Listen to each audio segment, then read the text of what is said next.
Bueno, sí se oye ahí. Sí.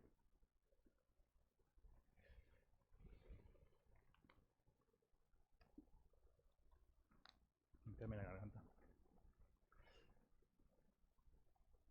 Bueno, déjenme contarles algo que me pasó hace algunos años, cuando era joven, cuando era más joven.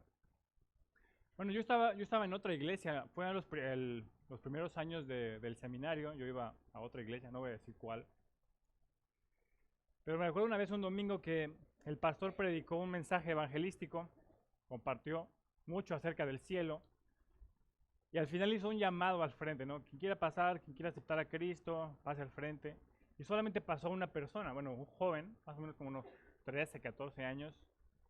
Y pasó al frente y pasó y se arrodilló y estaba llorando.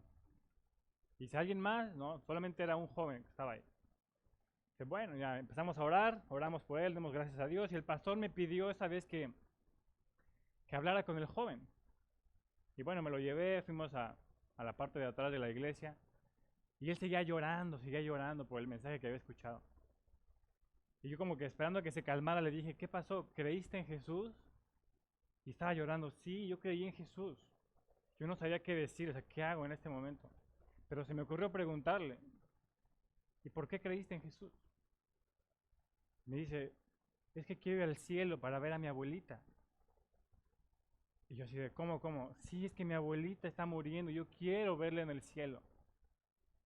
Yo decía, bueno, no sabía qué decirle en ese momento, pero este es un ejemplo de alguien que ve al cielo como lo más importante que nos da el Evangelio. Y es cierto, nos lleva al cielo, pero no es lo más importante. Y en otra ocasión, estando en Toluca, la ciudad, la capital mundial de la cecina,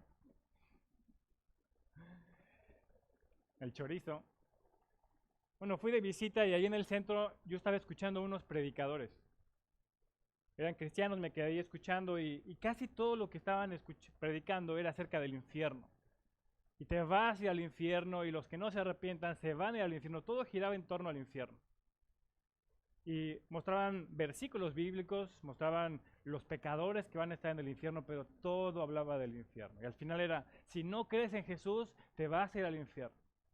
Yo me quedé nada escuchando, al final se me acercó uno, me dio un folleto, el folleto todo agresivo, así con llamas de fuego, ¿no? Casi te quemabas. Y decía ahí, te vas a ir al infierno si no crees en Jesús. Se me acerca uno de los predicadores y me dice, ¿quieres platicar un poco? Dije, mira, también soy cristiano y con todo respeto, no creo que esa sea la manera de compartir el Evangelio. Me dice, ¿por qué no? O sea, todo lo que estamos diciendo es verdad, está en la Biblia. Y dije, yo sé que está en la Biblia, pero al final la gente va a acabar creyendo en Jesús o yendo a la iglesia porque no quiere ir al infierno, no tanto porque quiera creer en Jesús. Y tenemos dos situaciones que pasan muy seguido. Por un lado, hay unos que creen en Jesús porque quieren ir al cielo. Y hay otros que creen en Jesús porque no quieren ir al infierno. Y ahora es cierto, esto nos ofrece el Evangelio. Es una promesa, vamos a ir al cielo, somos sacados del infierno. No es mentira esto. Pero no es todo lo que nos ofrece el Evangelio. Lo que Cristo logró en la cruz es mucho más que solamente entrar al cielo. Es mucho más que solamente salir del infierno.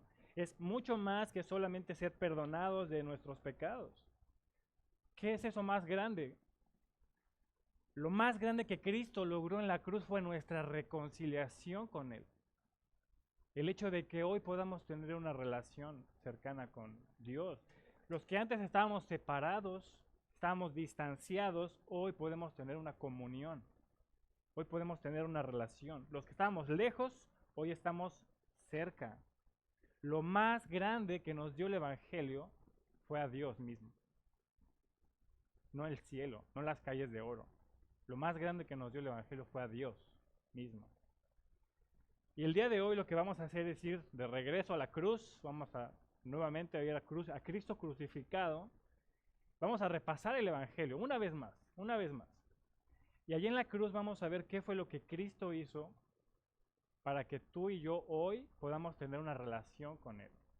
¿Qué fue lo que pasó mientras Cristo estaba ahí clavado, crucificado? ¿Qué fue lo que pasó y que hoy tú y yo podemos tener una relación con Dios? Lo que vamos a ver el día de hoy es el Evangelio de nuestra reconciliación con Dios. Vamos a leer todo el pasaje de Romanos, desde el versículo 1. Ya la semana pasada comenzamos desde el 1, pero vamos a leer todo para entenderlo un poquito mejor. Dice la palabra de Dios.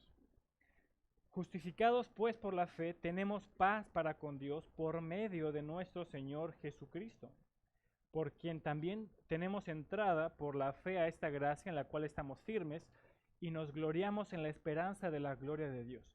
Y no solo esto, sino que también nos gloriamos en las tribulaciones, sabiendo que la tribulación produce paciencia, y la paciencia prueba, y la prueba esperanza. Y la esperanza no avergüenza, porque el amor de Dios ha sido derramado en nuestros corazones por el Espíritu Santo que nos fue dado. Porque Cristo, cuando aún éramos débiles, a su tiempo murió por los impíos. Ciertamente, apenas morirá alguno por un justo.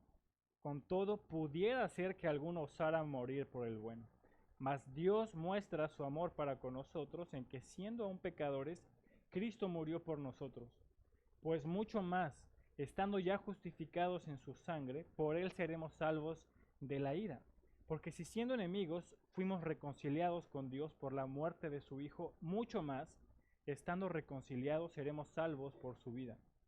Y no solo esto, sino que también nos gloriamos en Dios por el Señor nuestro Jesucristo, por quien hemos recibido ahora la reconciliación. La semana pasada Peter nos mostró las bendiciones de ser justificados. Repasando un poquito, versículo 1 nos enseñó que una bendición es estar en paz con Dios. Ya, no hay más guerra entre Dios y el pecador, estamos en paz con Él. Versículo 2, tenemos acceso a Dios, ¿no? Tenemos entrada por la fe a esta gracia. Versículo 3 nos hablaba de las tribulaciones y los sufrimientos. Ahora como creyentes podemos regocijarnos en las tribulaciones. Peter nos mencionaba que ahora Dios está formando a su Hijo en nosotros a través de las tribulaciones. Versículo 4, otra bendición es que tenemos al Espíritu Santo en nosotros. Ahora estos son los beneficios que recibimos, pero ahora a partir del versículo 6 en adelante, Pablo nos va a decir por qué. ¿Por qué tenemos todo esto? Él nos ha dicho que el amor de Dios ha sido derramado en nuestros corazones. Y ahora nos va a decir por qué dice eso. Versículo 6, porque Cristo, cuando aún éramos débiles, a su tiempo murió por los impíos. Y así comenzamos con nuestro primer punto del bosquejo ahí en su boletín. Cristo, nuestra esperanza. Cristo llegó a ser nuestra única esperanza. ¿Cómo sabemos esto? Porque nosotros siendo débiles no podíamos hacer nada para salvarnos a nosotros mismos. Y Cristo fue nuestra única esperanza. Aquí el apóstol Pablo, se dan cuenta, usa dos palabras para describir exactamente quiénes éramos nosotros cuando estábamos perdidos. Primero nos dice débiles y luego nos llama impíos. Éramos débiles impíos. Y si se dan cuenta en este pasaje, en este versículo, no usa la palabra pecadores, usa la palabra impíos. Un pecador es una persona que peca contra Dios. Un impío es un pecador que no quiere saber nada de Dios, que no le interesa tener una relación con Dios. Nosotros ahora seguimos siendo pecadores, pero ya no somos impíos. ¿Te das cuenta que Cristo murió cuando tú y yo ni siquiera estábamos interesados en tener una relación con Dios? Éramos débiles, impíos. ¿Y por qué nos llama débiles? ¿A qué se refiere Pablo cuando dice cuando aún éramos débiles? Aquí tenemos que hacer un pequeño viaje al pasado y recordar cómo era nuestra condición espiritual antes de creer en Cristo. El apóstol Pablo en Efesios 2:1, él utiliza una palabra que nos define, dice que estábamos muertos espiritualmente, muertos en nuestros delitos y pecados. No dice enfermos, no dice moribundos, no dice en coma, dice estaban muertos en sus delitos y pecados. Y si alguna vez has estado en un funeral, has visto el cuerpo muerto de una persona, imagina lo mismo, pero ahora espiritualmente. Esa persona no puede moverse, no puede hacer nada por sí mismo, no puede mover las manos, no puede moverse de ahí. Si se le para una mosca en la cara, no puede hacer nada para espantar la mosca. Espiritualmente nosotros estábamos igual. No había nada que nosotros pudiéramos hacer para ayudarnos a nosotros mismos. Estábamos muertos espiritualmente. Entonces, lo que hace Dios cuando nos salva, nos despierta de nuestra muerte, nos da vida. Eso es lo que Dios hace en nuestra salvación. Mira cómo el pastor R.C. Sproul explica la salvación. Él dice, Dios no simplemente te lanza un salvavidas cuando te estás ahogando. Él va a lo profundo del mar, saca un cadáver, lo lleva a la orilla, le da aliento de vida y le da vida. Es decir, cuando nosotros venimos a Cristo en nuestra salvación, no es como que estábamos enfermos y nos curó. Estábamos muertos y nos despertó. Es lo que Cristo hace. Entonces, cuando Pablo nos llama débiles, no se refiere a una debilidad física, se refiere a una debilidad espiritual, una incapacidad de poder hacer algo por nosotros mismos. Éramos incapaces, inútiles, no podíamos hacer nada para salvarnos, nada para salir de nuestra oscuridad. Éramos débiles, impíos. Y aquí es donde Cristo entra como nuestra única esperanza. Es el único que podía rescatarnos de nuestra debilidad. Porque Cristo, cuando aún éramos débiles, a su tiempo murió por los impíos. Pablo está explicando cómo es que el amor de Dios se derramó en nuestros corazones. Y aquí está la muestra. Cuando no podíamos hacer nada, Cristo murió por nosotros. Impíos que ni nos interesaba tener una relación con Dios. Y Él vino y murió por nosotros. Y eso no es todo. Aún hay más evidencias de ese amor cuando vemos a Cristo como nuestro sustituto. Versículo 7 y 8. Ciertamente, apenas morirá alguno por un justo, con todo pudiera ser que alguno osara o se atreviera a morir por el bueno. Mas Dios muestra su amor para con nosotros en que siendo aún pecadores, Cristo murió por nosotros. Y para entender estos dos versículos hay una manera de entenderlos mucho más profundamente, si entramos por una pequeña puerta que el Señor dejó ahí. Te vas a dar cuenta que en los versículos 6, 7 y 8 hay una palabrita de 3 letras que se repite. ¿Cuál es?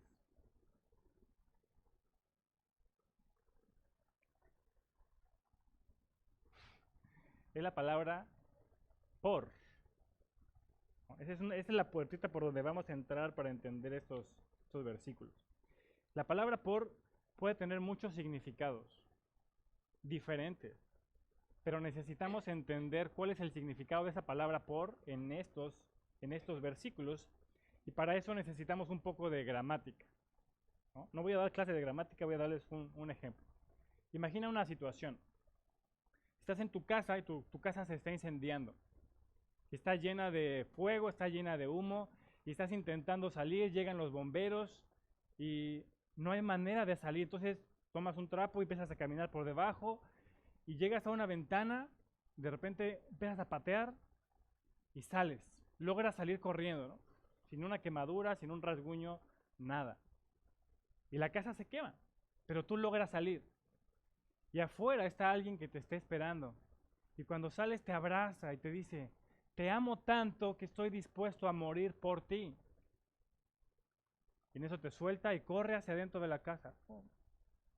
Mete el fuego y se deja morir en el fuego. Y muere. Y aquí está Mau. Eso no sucede, Mau.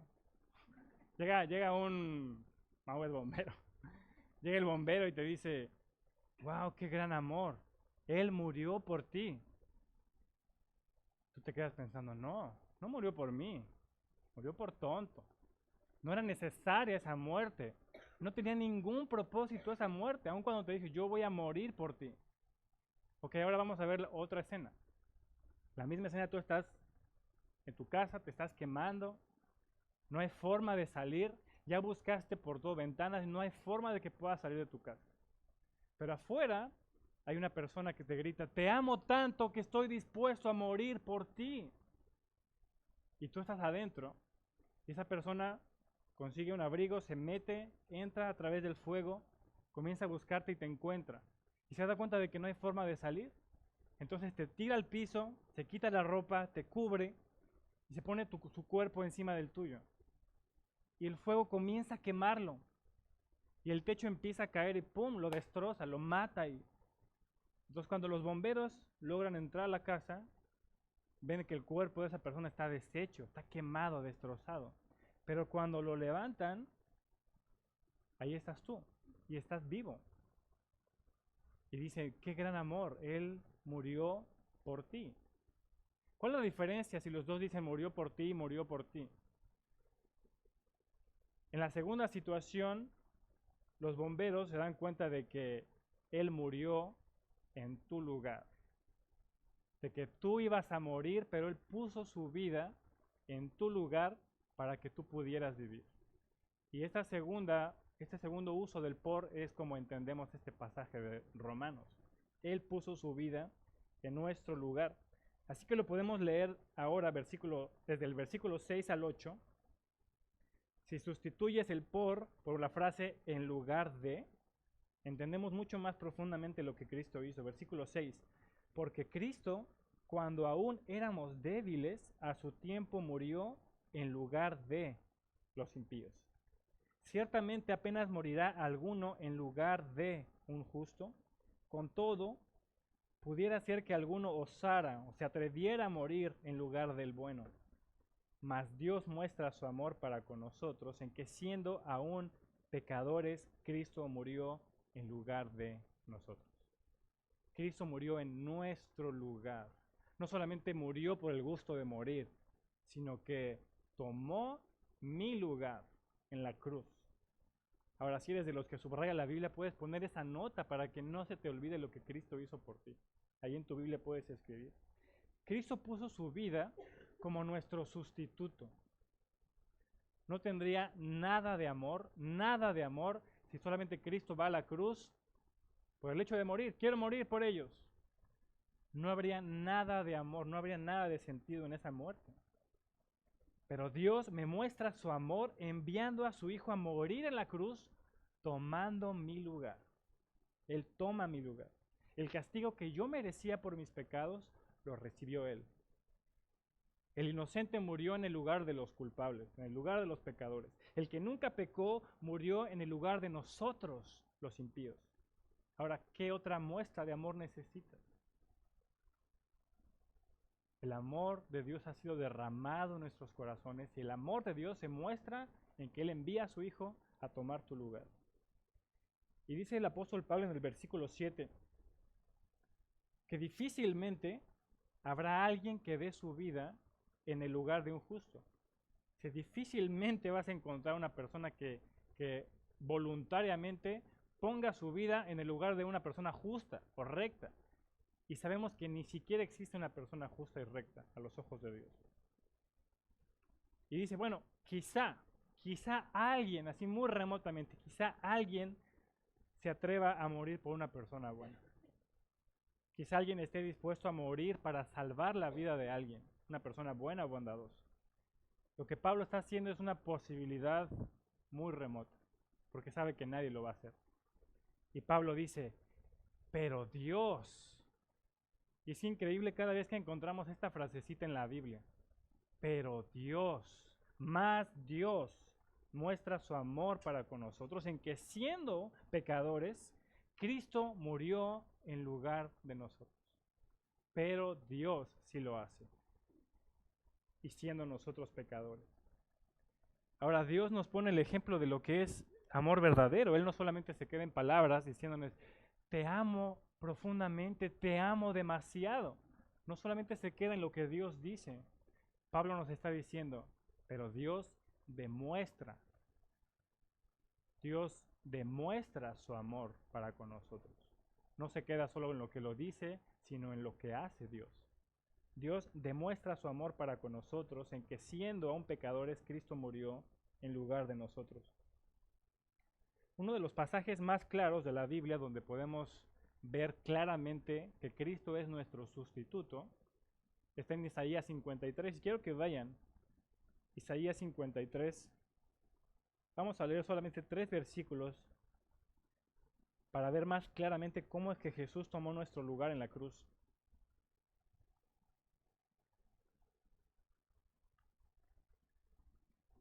Isaías capítulo 53, vamos a leer versículos 4, 5 y 6.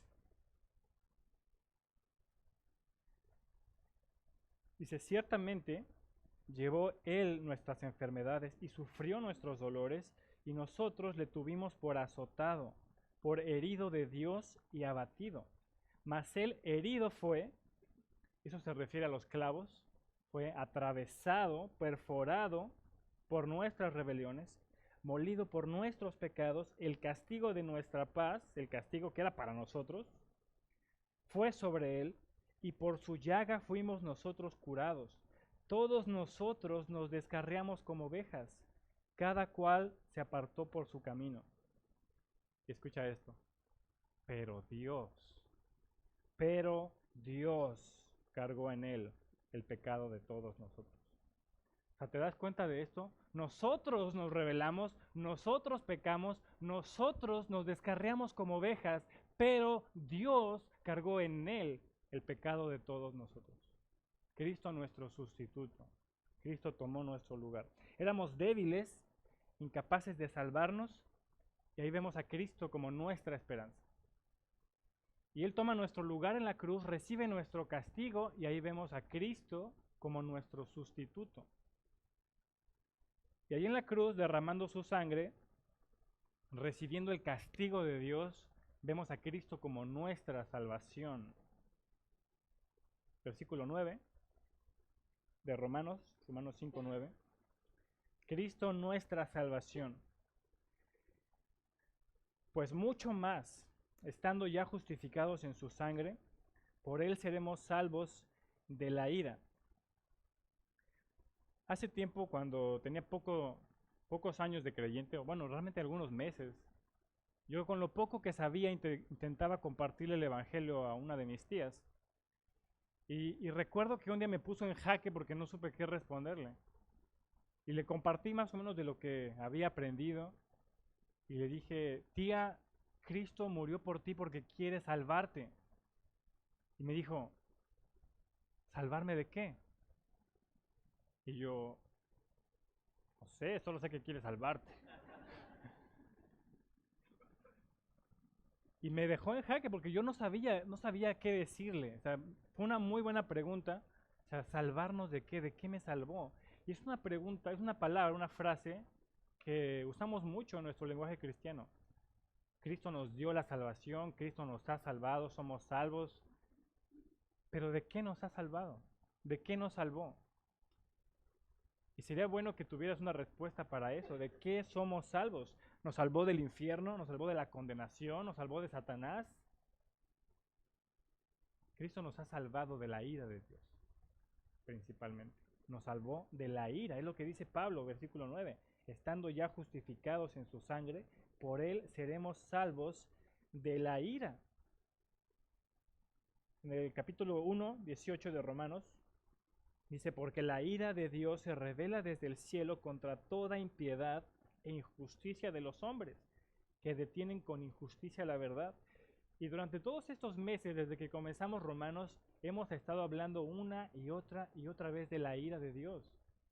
Y seguramente dices, ya basta, ya hablamos mucho de la ira de Dios, pero no podemos comprender realmente lo que pasó en la cruz si no comprendemos realmente la ira de Dios. ¿De qué nos está salvando Cristo? Un entendimiento mucho más claro del Evangelio y de lo que Cristo hizo ahí en la cruz es un entendimiento más claro de la ira. Dios estaba airado contra nosotros, enojado contra nosotros los pecadores, y Cristo nos libra de esa ira. En la cruz, Cristo nos salvó de la ira de Dios. Y algunos estarán diciendo, a ver, Richo, ¿me estás diciendo que Dios envió a su Hijo a la cruz para salvarnos de sí mismo? O sea, que envió a Cristo a la cruz para salvarnos de su propia ira. ¿Sí? Eso fue lo que Dios hizo. Envió a su Hijo para salvarnos de Él mismo.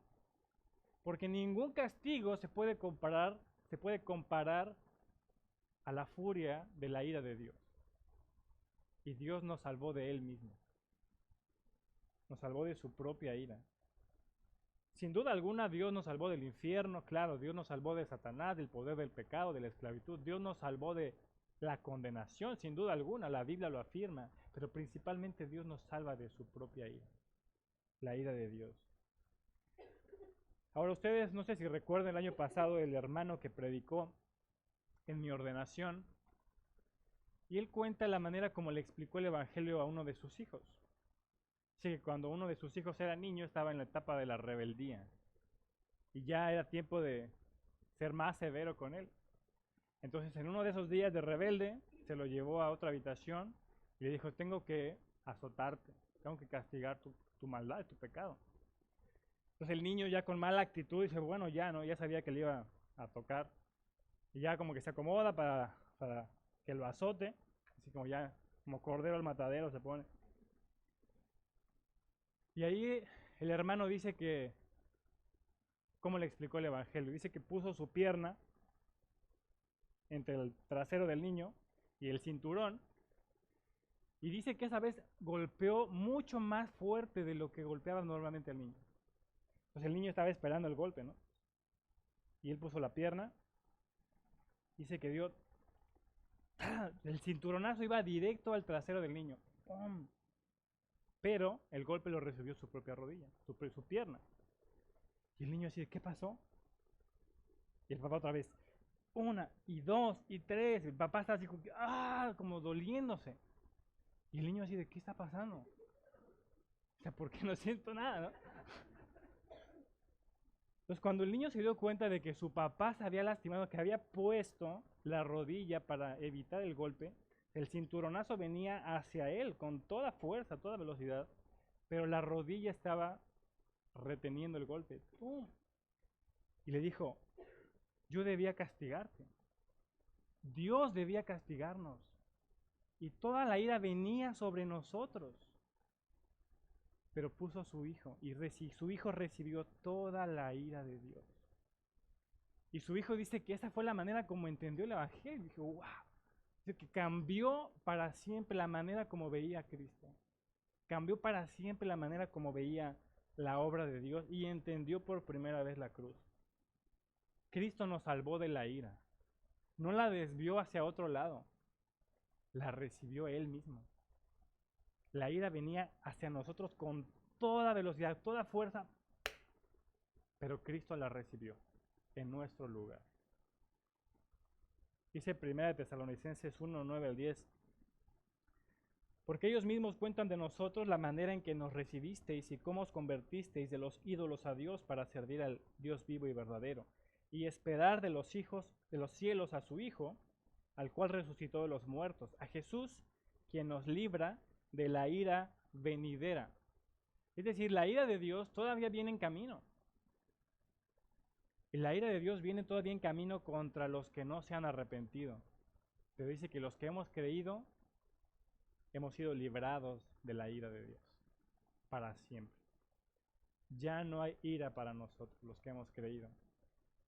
Y ahí en 1 Tesalonicenses 5:9 también nos dice, porque no nos ha puesto Dios para ira, sino para alcanzar salvación por medio de nuestro Señor Jesucristo.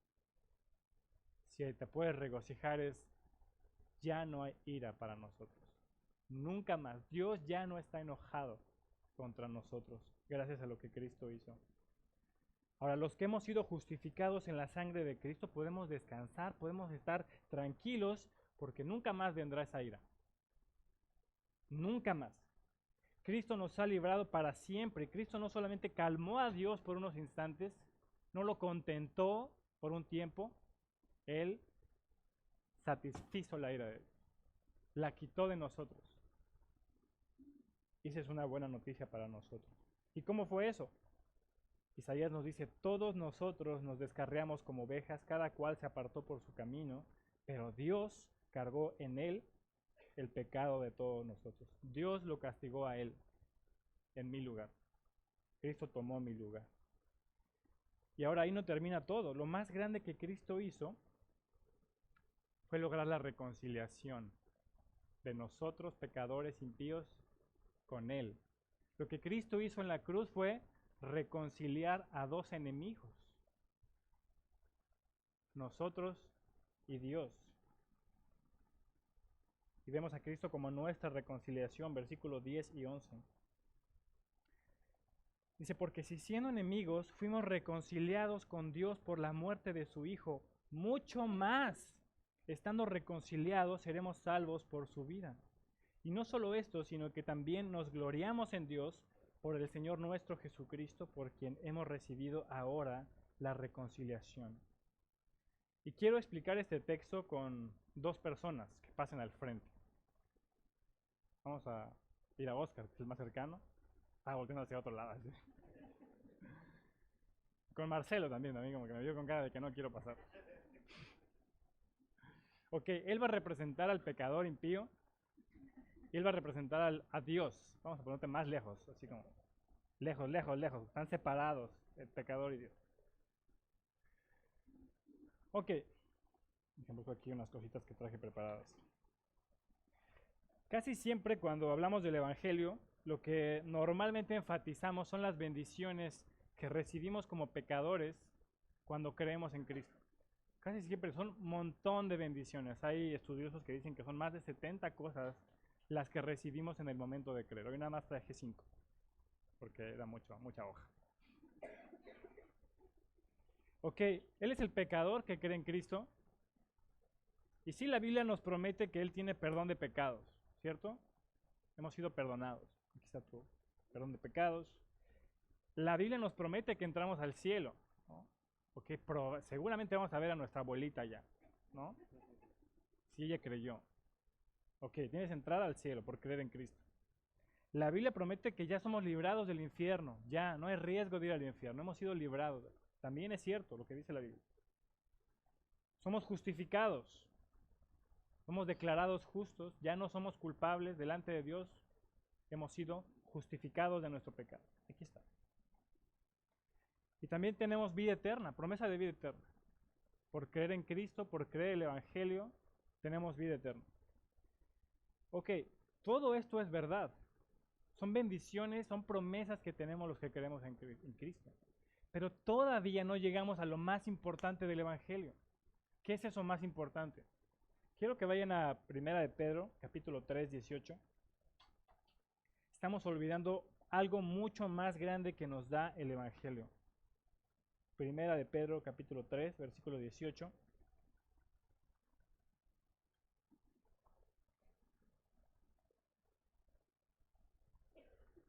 ¿Listo? Dice, porque también Cristo padeció una sola vez por los pecados, el justo por los injustos, para llevarnos a Dios. En este versículo de Pedro se resume todo el sermón de hoy. Porque también Cristo padeció una sola vez por los pecados, el justo por los injustos, para llevarnos a Dios. Cristo murió. Y dice, el justo por los injustos. ¿De qué está hablando? Nuestro sustituto. El justo murió en el lugar de los injustos. Y mira esta frase, para llevarnos a Dios. Para llevarnos a Dios. Sí, Cristo murió para perdonar nuestros pecados, sí, es cierto. Cristo murió para llevarnos al cielo, sí, también es cierto. Cristo murió para sacarnos del infierno, sí, también es cierto. Cristo murió para darnos vida eterna, también es cierto. Pero dice Pedro, Cristo murió, el justo por los injustos, para llevarnos a Dios. Así la mano. Eso es lo más grande que nos da el Evangelio. No es el cielo, no es salir del infierno, no es el perdón, es el hecho de que hoy podemos tener una relación con Dios, comunión con Él. Si antes éramos enemigos, estábamos separados, el Evangelio nos hace estar en una relación cercana con Dios. Eso es lo más grande. Muchas gracias. De recordatorio. Eso es lo más grande que nos da el Evangelio. Nos da a Dios mismo. Y si regresamos a nuestro texto, versículo 10, este es el Evangelio de nuestra reconciliación con Dios. Porque si siendo enemigos fuimos reconciliados con Dios por la muerte de su Hijo, mucho más, estando reconciliados, seremos salvos por su vida. Hace tiempo cuando le compartí el Evangelio a un amigo, le pregunté, ¿quién crees que es tu peor enemigo? Me decía, Satanás. Satanás el que no me deja en paz. Y le dije, no, tu peor enemigo es Dios. En este momento tu peor enemigo es Dios, es la situación en la que te encuentras. Y esa es la palabra que la Biblia usa para describir a los que están sin Cristo. Enemigos, enemigos de Dios. Y algunos pueden decir, oye, pero yo no tengo nada contra Dios. Bueno, quizá tú no tienes nada contra Dios, pero Dios sí tiene algo contra ti. Tú eres enemigo de Dios si no has creído en Cristo. Imagina tener a Dios como tu peor enemigo. Imagina. ¿Quién sería el peor de los enemigos en esta tierra? Un humano. Piensa en una persona. Ahora piensa teniendo a Dios como tu peor enemigo. Pero los que hemos creído en Cristo tenemos la buena noticia de que ya no somos enemigos de Dios. Esa enemistad terminó para siempre. Para siempre, gracias a lo que Cristo hizo en la cruz. Y Pablo nos lo dice de otra manera, en otras palabras, en Colosenses. Ese sí quiero que lo busques, Colosenses capítulo 1, versículo 21 y 22.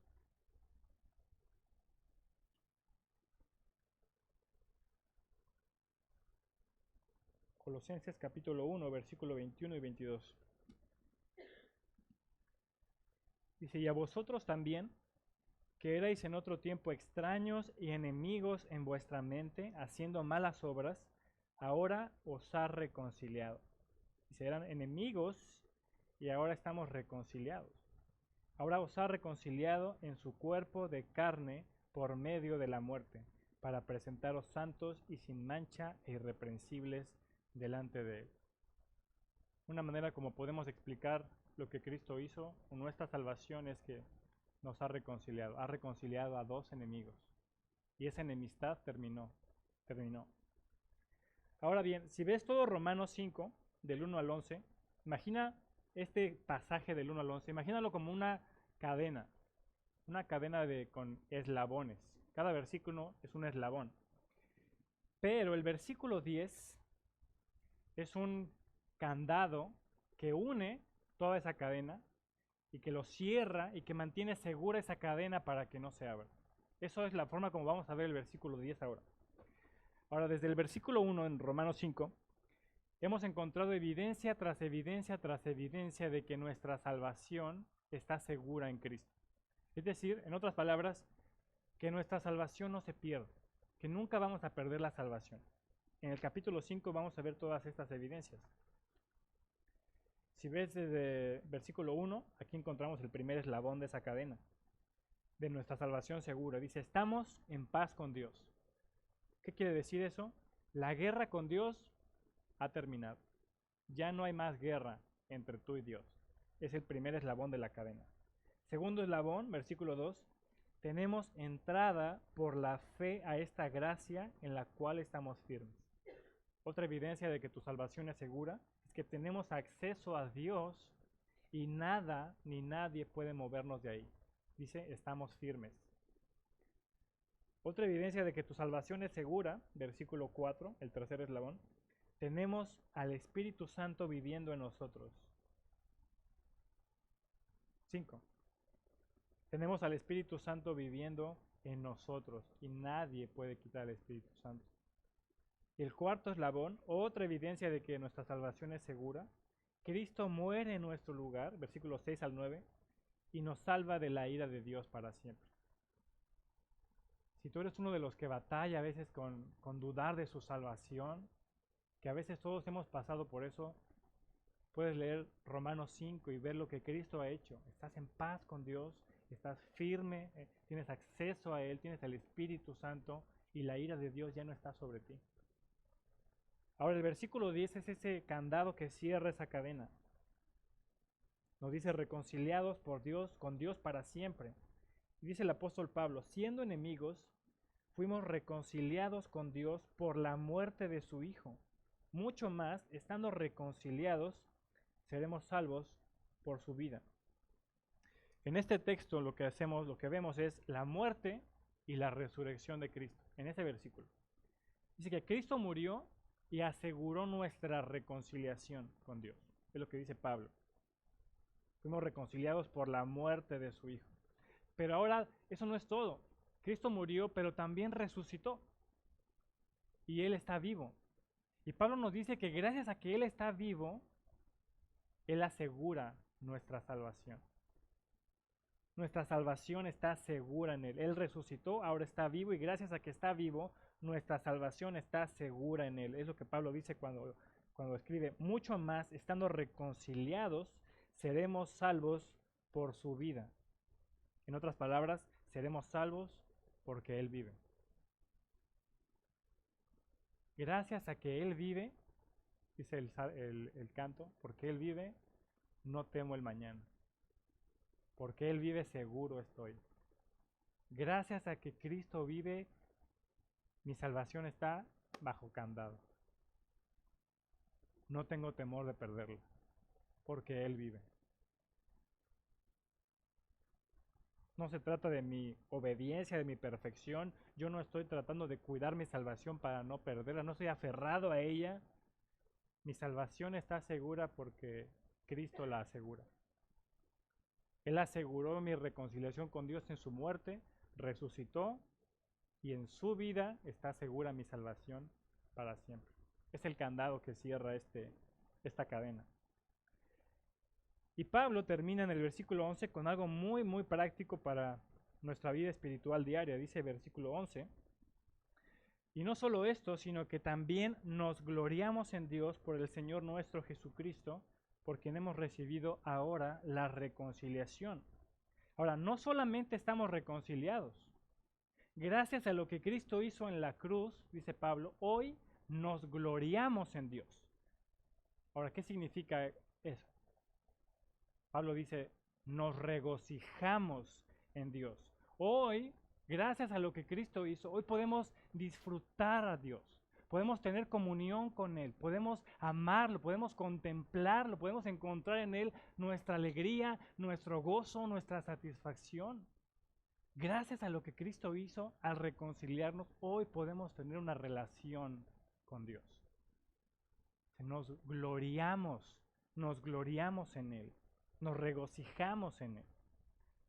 Ahora la pregunta que te hago es, ¿tú tienes esta clase de relación con Dios en el que te regocijas, en el que lo amas, en el que lo contemplas, lo disfrutas cada día? ¿Cada día estás disfrutando de la relación que Cristo logró para ti en la cruz? ¿Realmente tienes una relación con Dios?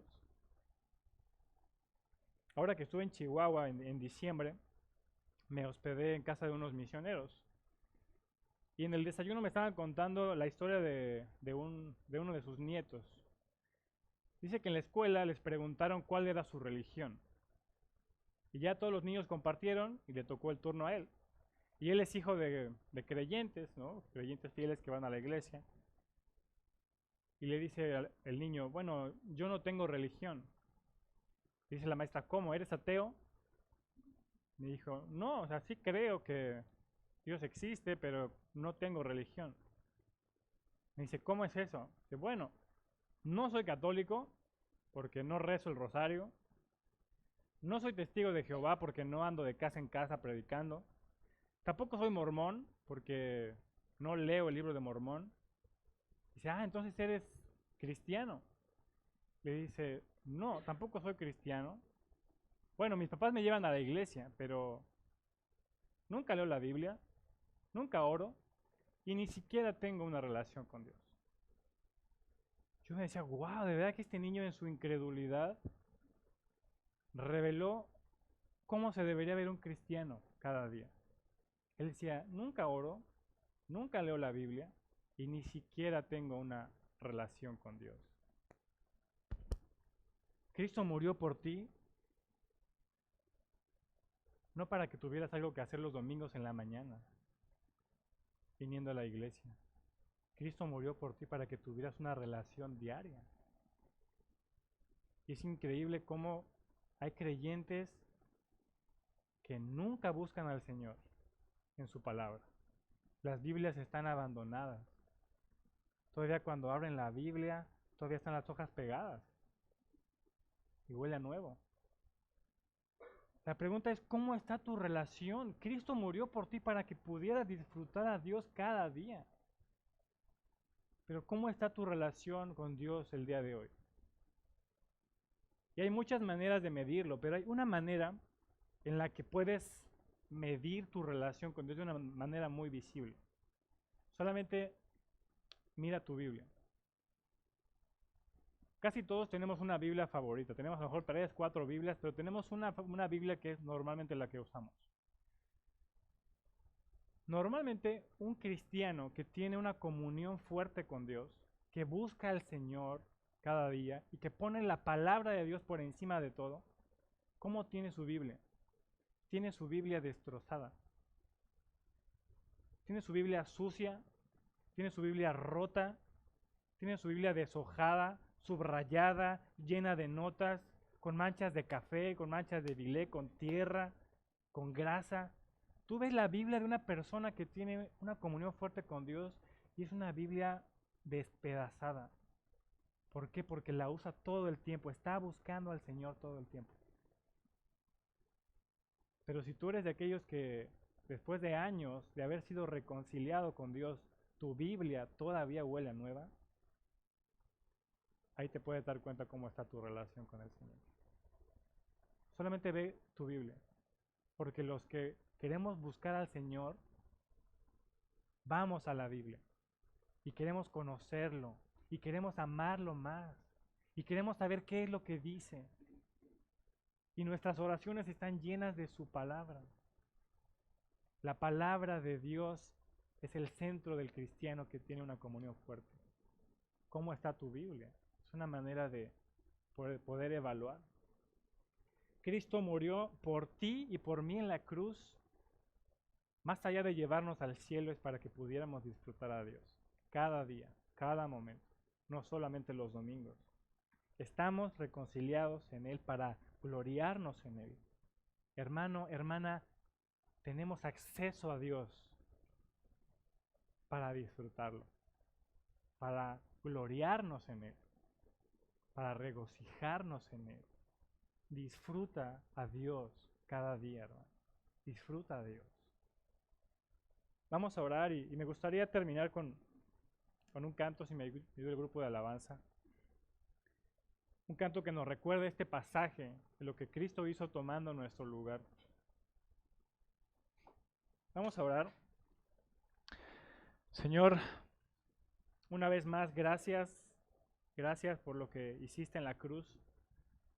Gracias, Jesús, porque tomaste nuestro lugar, siendo nosotros pecadores, impíos. Y vemos tu gracia porque ni siquiera nos interesaba ser salvados, tener una relación con el Padre. Pero nos salvaste, nos diste un corazón nuevo. Y hoy estamos aquí, Señor. Gracias por la cruz, gracias por mostrarnos tu amor. Gracias por reconciliarnos, porque hoy podemos tener una relación con el Padre. Gracias, gracias, Cristo. Y Señor, tú conoces a cada uno de nosotros y sabes en qué hemos fallado en esta relación. Sabes en qué hemos puesto nuestro corazón y quizá hemos descuidado esa relación que tú nos regalaste. Quizá estamos afanados en otras cosas, nuestra mente está ocupada en otras cosas, nuestros deseos, nuestro tiempo está en otras cosas. Y la verdad es que nuestra relación puede estar muy débil, Señor. Pero Padre, yo te ruego por cada uno de mis hermanos, Señor, que quizá tiene una relación débil, que ha descuidado tu palabra, que ha dejado de tener ese deseo de conocerte, de buscarte. Te ruego por ese hermano, esa hermana, Señor, que no está disfrutándote, que no está disfrutando ese regalo de nuestra reconciliación, que tú has pasado a estar en segundo lugar. Señor, por favor, obra en el corazón de él o de ella, para que a partir de hoy te busque de todo corazón. Destruye todos nuestros ídolos, Todo aquello que está tomando tu lugar en nuestro corazón, por favor, Señor, destrúyelo y ponte tú, Señor, para que solo te miremos a ti. Por favor, obra en nuestra iglesia. Queremos una iglesia fuerte, familias fuertes, centradas en Cristo, con una relación fuerte contigo. Señor, y queremos terminar cantándote, recordando lo que Cristo hizo, la forma en la que tú demostraste tu amor enviando a tu Hijo que tomó nuestro lugar. Alabado seas, Señor, alabado seas por tu gracia y tu misericordia. En nombre de Jesús. Amén.